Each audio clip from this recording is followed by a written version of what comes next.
ناظرین السلام علیکم ورحمۃ اللہ وبرکاتہ۔ البلاغ چینل کے گفتگو کے اس پروگرام میں آپ کا استقبال ہے۔ آج ہمارے درمیان جناب سید تنویر احمد صاحب تشریف فرما ہیں۔ آپ مرکزی تعلیمی بورڈ کے ڈائریکٹر کی حیثیت سے خدمات انجام دے رہے ہیں۔ سابق میں آپ کرناٹکا مسلم کے ایڈیٹر رہے۔ آپ تعلیم کے میدان میں مصروف ہیں اور خاص کر پیرنٹنگ کلاسز کو آپ بہت اچھے انداز سے چلاتے ہیں، بلکہ ملک بھر کے مختلف مقامات پر آپ کے پیرنٹنگ ورکشاپس منعقد کیے گئے ہیں۔ آج جناب تنویر احمد صاحب کا میں پروگرام میں استقبال کرتا ہوں۔ شکریہ۔ جیسے کہ ہم جانتے ہیں ان دنوں نئی تعلیمی پالیسی کے سلسلے میں اخبارات میں، مختلف چینلز میں اس پالیسی پر ڈیبیٹس ہو رہے ہیں، گفتگو ہو رہی ہے اور اس کو جاننے کی لوگ کوشش کر رہے ہیں اور اس پر روشنی بھی ڈال رہے ہیں۔ آج ہم اس موقع سے جناب سید تنویر احمد صاحب سے استفادہ کریں گے، اس تعلیمی پالیسی کے سلسلے میں جاننے کی کوشش کریں گے۔ تنویر صاحب، سب سے پہلے میں آپ سے جاننا چاہتا ہوں کہ نئی تعلیمی پالیسی کیا ہے، اس پر مختصر سے روشنی ڈالیں۔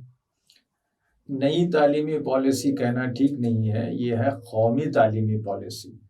چونکہ نئی بنی ہے اس لیے نئی تعلیمی پالیسی کہتے ہیں، لیکن اس کا آفیشیل جو نام ہے وہ قومی تعلیمی پالیسی 2020، کیونکہ 2020 میں یہ وضع کی گئی ہے، بنی ہے۔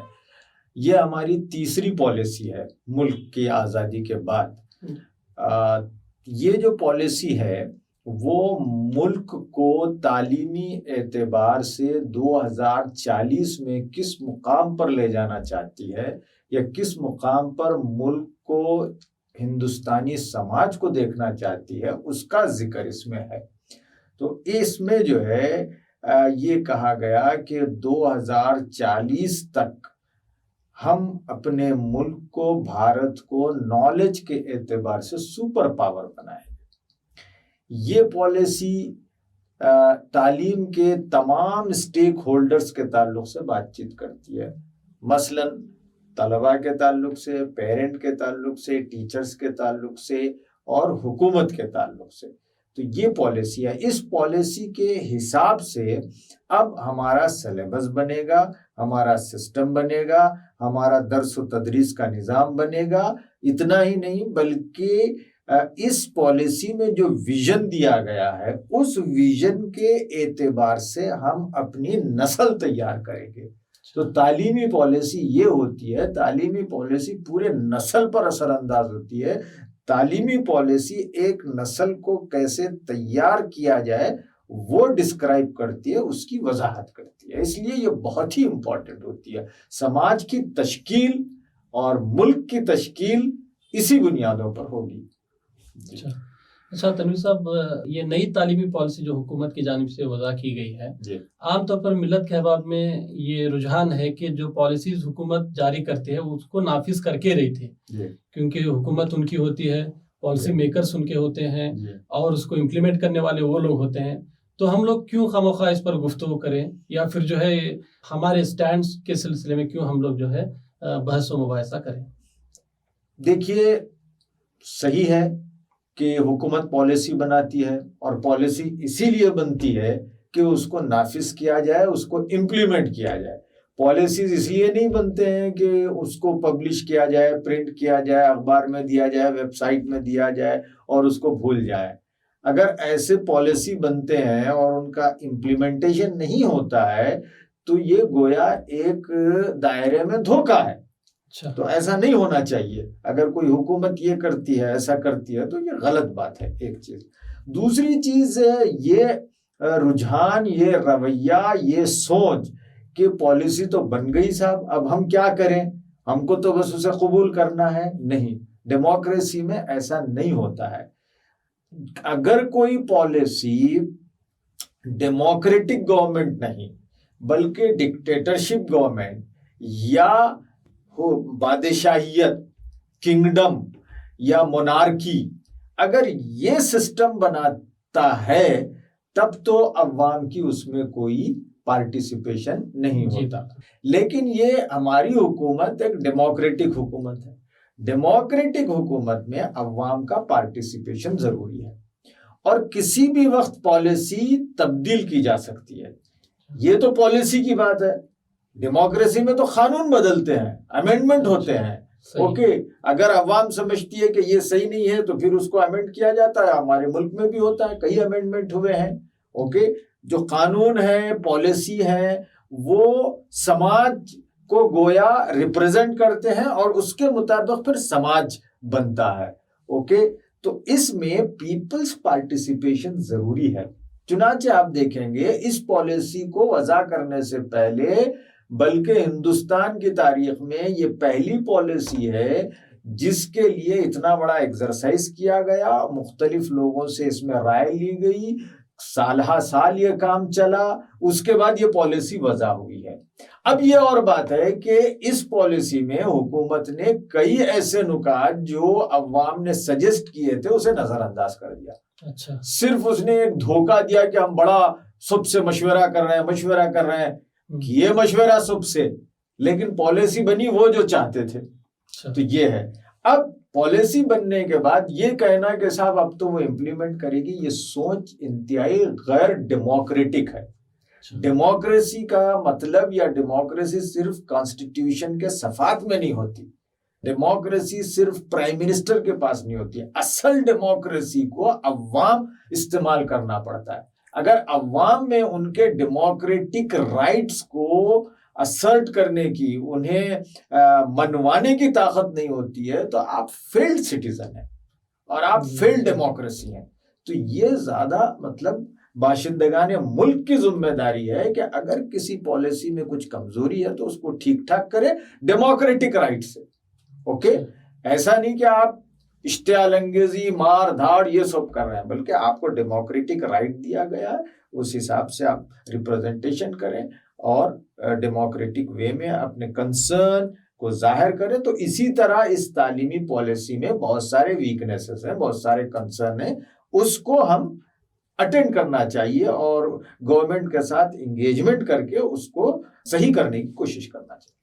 اچھا تنویر صاحب، یہ اس پالیسی کے مثبت اور منفی پہلو پر آپ ذرا روشنی ڈالیں. جی، دیکھیے، کوئی پالیسی بھی جو بنتی ہے وہ پالیسی ظاہری بات ہے انسان بناتا ہے، اور انسان کا جو دماغ ہے وہ پرفیکٹ نہیں ہے، ایوالو ہوتے رہتا ہے وہ.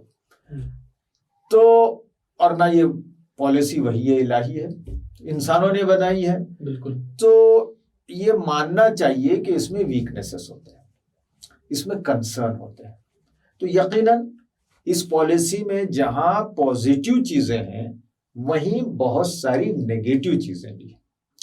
اس میں جو پازیٹیو، ہم پہلے پازیٹیو بات کریں گے کیونکہ ہمارا جو کلچر ہے، اسلام جو ہے وہ یہ کہتا ہے کہ اگر کسی انسان کے پاس 99 برائیاں ہیں اور ایک اچھائی ہے تو اس کو ایک اچھائی سے یاد کریے. تو ہم جہاں یہ سمجھتے ہیں کہ پالیسی بنانے والے میں کچھ کمزوریاں ہیں تو ان میں کچھ اچھائیاں بھی ہیں، تو ان اچھائیوں سے ہم شروع کریں گے. ٹھیک ہے، تو اس میں پالیسی میں اچھائیاں یہ ہیں کہ یہ پالیسی کہتی ہے نمبر ایک چیز کہ ہم 2040 تک دنیا میں نالج کے سپر پاور بنیں گے. بہت اچھا عزم ہے، یہ ایسا ہونا چاہیے. And we got the potential, ہمارے پاس یہ پوٹینشیلس ہے، ہم بن سکتے ہیں، ہمارے بھارت میں اتنی شمتا ہے. تو یہ چیز ہے، یہ عزم ہے، یہ اچھا عزم ہے. پھر اس میں جو بہت مثبت بات ہے وہ یہ کہ یہ پالیسی ہولسٹک ہوگی. ہولسٹک کا مطلب موٹے الفاظ میں education of mind and heart. ابھی تک صرف ایجوکیشن آف مائنڈ پر زیادہ فوکس کیا گیا، لوگوں کو امپلائبل بنانے کی کوشش کی گئی، ایجوکیشن کا تعلق صرف معاش سے جوڑا گیا. لیکن یہ پالیسی کہتی ہے کہ ایجوکیشن کا تعلق معاش سے بھی ہونا چاہیے، ایجوکیشن کا تعلق زندگی سے بھی ہونا چاہیے. تو اس طرح دوسرا جو پازیٹیو پوائنٹ ہے اس میں وہ ہے ہولسٹک اپروچ. تیسرا جو پوائنٹ ہے یہ کہا گیا کہ یہ پالیسی اور آنے والا ہمارا سسٹم وہ کوشش کرے گا کہ زیادہ سے زیادہ ہمارا نظام انکلوزیو ہو. انکلوزیو یعنی سارے لوگ اس میں شامل ہو جائیں، سماج کے سارے لوگوں کی اس میں ریپرزنٹیشن ہو، ان کی تعلیمی بہبودی کا خیال رکھا جائے، ان کے ایجوکیشن کے اپلفٹمنٹ کا خیال رکھا جائے. یہ تیسری اور بہت ہی امپورٹنٹ چیز ہے. چوتھی چیز جو کہی گئی اس میں پازیٹیو وہ یہ کہ کانسٹیٹیوشن نے جو ویلیوز بیان کیے گئے وہ ویلیوز کو ہم بچوں میں پیدا کریں. بہت اچھی بات ہے. کانسٹیٹیوشن میں جو ویلیوز ہیں وہ تقریباً یونیورسل ویلیوز ہیں, آفاقی ویلیوز ہیں, آفاقی اقدار ہیں. تو اس میں کہا گیا کہ وہ ہم کانسٹیٹیوشنل ویلیوز پیدا کریں گے. ایک اور بہت ہی اچھی بات یہ کہی گئی ہے, اگر اس کو لیٹر اور اسپرٹ میں اگر امپلیمنٹ کیا جائے تو بڑا اچھا ہوگا. وہ یہ کہ طلبا کو دیگر کلچر اور مذاہب کے تعلق سے سینسیٹائز کیا جائے گا. یہ بہت اچھی چیز ہے, کیونکہ آج ہم دیگر مذاہب کو نہیں جاننے سے غلط فہمیاں پیدا ہو رہی ہیں, اور غلط فہمیاں آج ہیٹ کا بہت بڑا ذریعہ بن گئی ہیں. تو یہ جو ہیٹ یا اسلاموفوبیا جو چل رہا ہے, اسلاموفوبیا کا ایک اہم کارن یہ ہے کہ ہسٹری کو ڈسٹارٹ کیا گیا, غلط فہمیاں پھیلائی گئی, جس کے نتیجے میں یہ ہو رہا ہے. تو گورنمنٹ کہتی ہے کہ طلبا کو سینسیٹائز کیا جائے گا. اور ٹیچرز کے تعلق سے بہت سارے اصلاحات ہیں. اب ٹیچر جو ہے پہلے کے جیسے نہیں ہوں گے, بلکہ اسمارٹ ٹیچرز کی ضرورت ہے. پھر ایک پازیٹیو پوائنٹ یہ ہے کہ ICT ٹیکنالوجی, بہرحال آپ ٹیکنالوجی کو رد نہیں کر سکتے ہو. ٹیکنالوجی کے بہت سارے منفی باتیں ہیں اور منفی پہلو ہیں, لیکن ٹیکنالوجی مثبت کنٹریبیوٹ بھی کر رہی ہے. تو اس میں کہا گیا ہے کہ ٹیکنالوجی کا زیادہ سے زیادہ استعمال کیا جائے گا. پھر اس طرح کچھ اسکیمز کو انہوں نے وضع کیا جس میں ایجوکیشن زونز ہیں, اسپیشل ایجوکیشن زونز ہیں, پھر کچھ شیئرنگ آف انفراسٹرکچر وغیرہ کی بات ہے. تو اس طرح یہ پازیٹیو پوائنٹس ہیں, چند اور بہت سارے ہیں. جی کچھ نیگیٹو پوائنٹس بھی آپ بتائیں. ہاں, جس طرح پازیٹیو پوائنٹ ہیں کوائٹ نیچرلی نیگیٹو پوائنٹ بھی ہیں.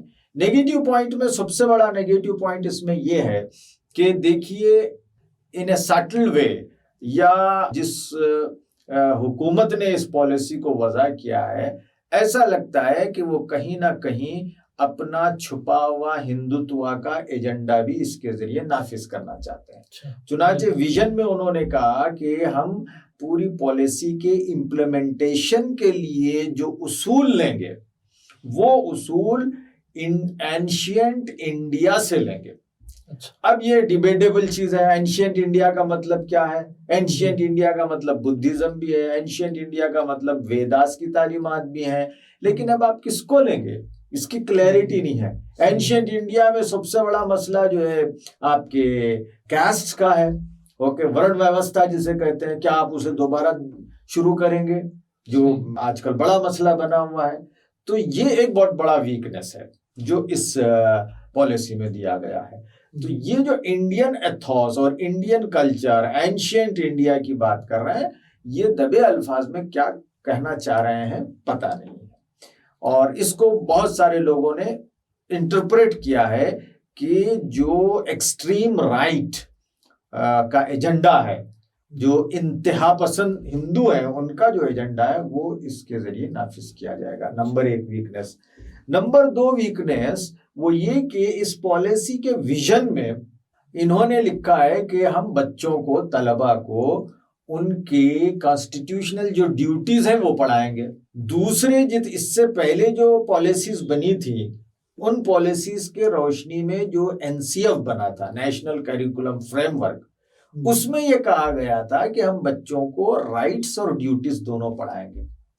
اب انہوں نے بڑے سوچے سمجھے انداز میں لکھا ہے کہ ہم بچوں کو ان کے ڈیوٹیز پڑھائیں گے, رائٹس نہیں پڑھائیں گے.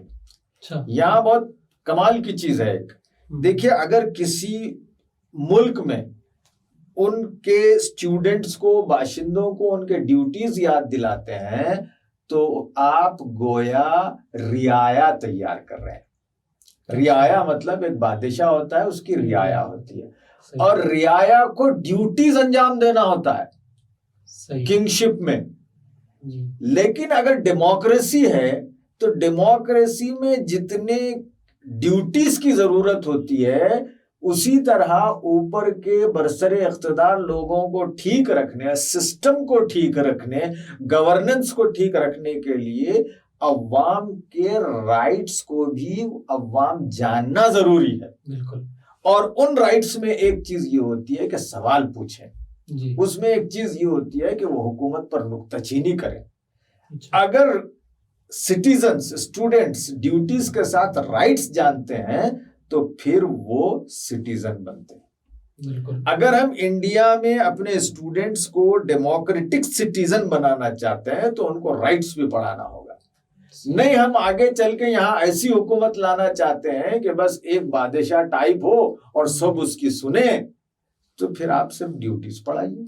تو یہ بہت بڑا آبجیکشن ہے اور یہ بہت بڑی کمزوری ہے اس پالیسی کے کہ آپ ڈیوٹیز نہیں پڑھا رہے ہیں۔ تیسری کمزوری اس میں یہ ہے کہ یہ بہت زیادہ کمرشل کر رہی ہے اچھا پوری ایجوکیشن۔ حکومت جو ہے کم ذمہ داری لے رہی ہے، اچھا کہتی تو ہے کہ ہم ریگولیٹ کریں گے، فلاں کریں گے، یہ کریں گے، وہ کریں گے، لیکن پرائیویٹ پارٹیسپیشن کو یہ انکریج کرنا چاہتی ہے ان دا نیم آف فلانتھرافک ایکٹیویٹیز، اچھا یعنی خیراتی ایکٹیویٹیز۔ کون خیرات کر رہا ہے صاحب آج کل؟ نام تو دیں گے خیراتی ایکٹیویٹیز لیکن سارا بزنس چلے گا۔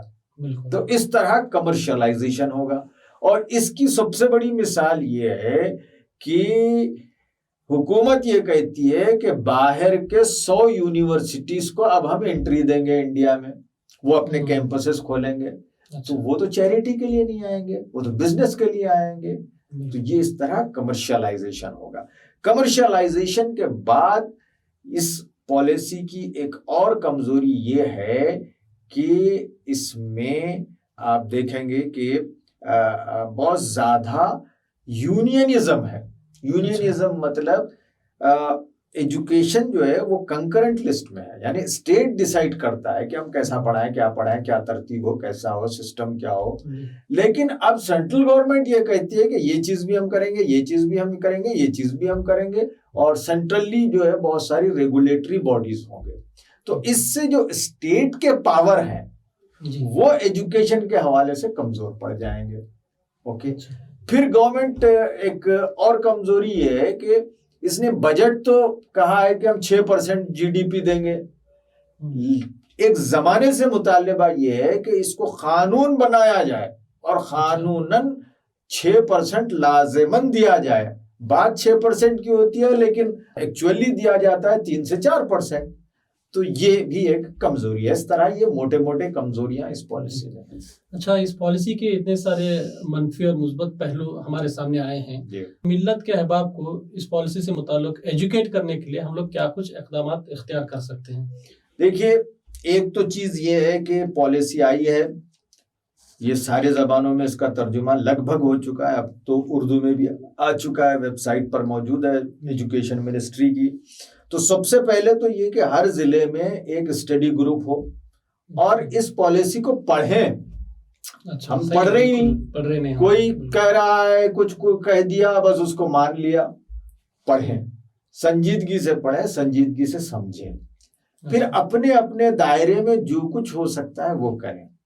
اسٹیٹ گورنمنٹ کو خطوط لکھیں، ایک باڈی بنائیں اور کہیں کہ صاحب اس طرح اسٹیٹ اس میں اپنا active participation, active role play کرے۔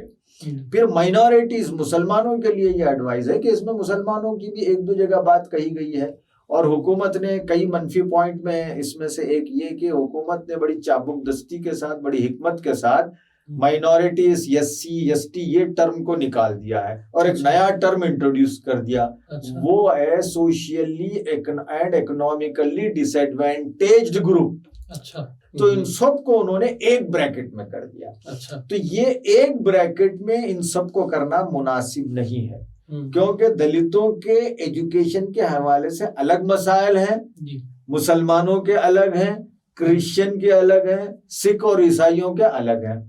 مسلمانوں کے لیے تو کانسٹیٹیوشن رائٹ دیتا ہے، تو ان کو اس بریکٹ سے الگ کرنا چاہیے۔ تو ہم یہ مطالبہ کریں کہ ہم کو SEDGs کی بریکٹ سے الگ کریں اور مسلم مائنورٹی کے لیے الگ ایک پالیسی اور ایک پلان اسٹیٹ لیول پہ بنایا جائے، اور یہ جو گروپ ہے پھر وہ گروپ ایک ایکشن پلان دے حکومت کو، یہ ڈسکس کریں مائنورٹی افیئر منسٹری سے، یہ ڈسکس کریں مائنورٹی کمیشنز جہاں بھی ہیں ان سے، اور یہ ڈسکس کریں بیکورڈ کلاسز اینڈ مائنورٹیز کے ڈپارٹمنٹ سے.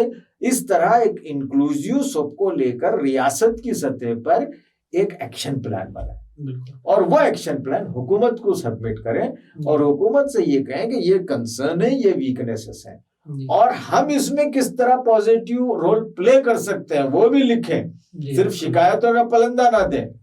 کہیں کہ صاحب آپ نے یہ کہا ہے کہ SEDGs کو ہم آئیڈینٹیفائی کریں گے, وہاں ایجوکیشن زون بنائیں گے, تو کہیں کہ صاحب ہمارے علاقے میں یہ SEDG ہے اور یہاں زون بننا چاہیے. بالکل.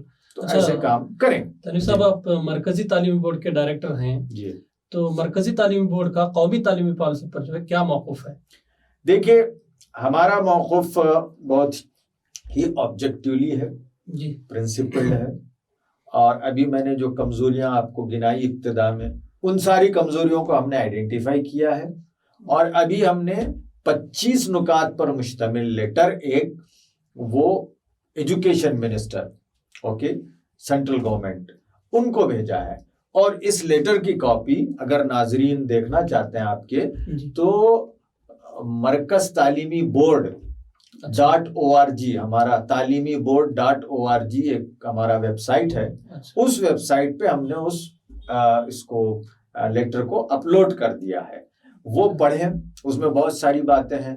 اس میں ہم نے کمزوریوں کو بھی لکھا ہے کہ یہ کمزوریاں ہیں, اور ہم نے کچھ سجیشنز بھی دیے ہیں کہ کس طرح آپ اس میں مزید چیزیں ایڈ کریں.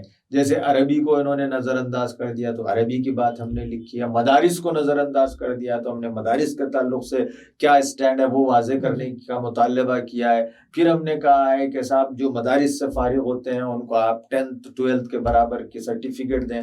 پھر ہم نے لکھا ہے کہ صاحب اسلامک اسٹڈیز کو آپ انٹروڈیوس کرائیں یونیورسٹیز میں اور اسکولز میں, کالجز میں. اردو کے فروغ کے لیے کیا کریں. تو اس طرح بہت سارے مشورے بھی اس میں شامل ہیں. اچھا, یہ مختلف ریاستوں میں جو ہے تعلیمی بورڈ آپ قائم کیے ہوئے ہیں, کیا وہاں پر بھی اس طرح کی ڈیبیٹس پروگرامز کچھ ہو رہے ہیں اس قومی تعلیمی پالیسی کو لے کر؟ الحمدللہ میں سمجھتا ہوں کہ پورے ملک بھر میں مرکزی تعلیمی بورڈ جتنے پروگرام تعلیمی پالیسی کے حوالے سے کیا ہے, شاید ہی مائنورٹیز میں مسلمانوں میں کسی اور ادارے نے یا بورڈ نے کیا ہوگا. ہم نے مائنورٹیز کے ساتھ مل کے کیا. ہم نے ابھی گزشتہ دنوں SEDGs کا ایک پروگرام کیا. اس سے پہلے ہم نے مدارس کے ذمہ داران کا کیا. پھر اس سے پہلے ملت کے ذمہ داران کا کیا. پھر ہر حلقے میں یہ سلسلہ جاری. شاید کرناٹک میں بھی گزشتہ دنوں ہوا ہے پروگرام. بہت اچھا. ناظرین, یہ تھے سید تنویر احمد صاحب, ڈائریکٹر تعلیمی بورڈ مرکز. اب تک آپ قومی تعلیمی پالیسی سے متعلق کئی سارے معلومات ہمارے ساتھ شیئر کر رہے تھے. کافی مفید باتیں ہمارے سامنے آئی ہیں, تو ہم اس بات کی کوشش کریں گے کہ اس پالیسی کے متعلق ہم جانیں گے اور لوگوں کو ایجوکیٹ کرنے کی کوشش کریں گے. اس پروگرام کا, اس گفتگو کا بھی مقصد یہی تھا کہ قومی تعلیمی پالیسی کیا ہے, اس کے منفی اور مثبت پہلو کیا کیا ہیں, یہ ہمارے سامنے کھل کر آئے. میں آپ کا مشکور و ممنون ہوں کہ آپ نے اس پروگرام کو دیکھا. شکریہ, جزاک اللہ.